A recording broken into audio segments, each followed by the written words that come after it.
what is business valuation like from an intermediary's perspective? Well, first you need to know what an intermediary is. The intermediary is the guy in between. That's me.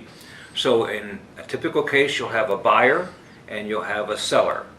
It's very unwise for the buyer and the seller to deal directly.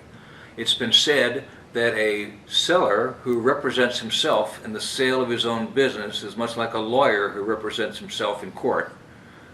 Not smart. He has a fool for a client. So the seller wants to have an intermediary. Sometimes that's referred to as a business broker. The intermediary's view of business valuation has to somehow bridge the difference between the buyer and the seller. As I mentioned in a previous blog, the seller's valuation is going to be on the highest side. You put everything in but the kitchen sink. From the buyer's side, you want to eliminate as many things that you don't want in your valuation. As an example, the seller makes a $100,000 salary. You want to say, well, I think a fair salary for that business should only be $50,000, so we'd have to do an adjustment on the financials.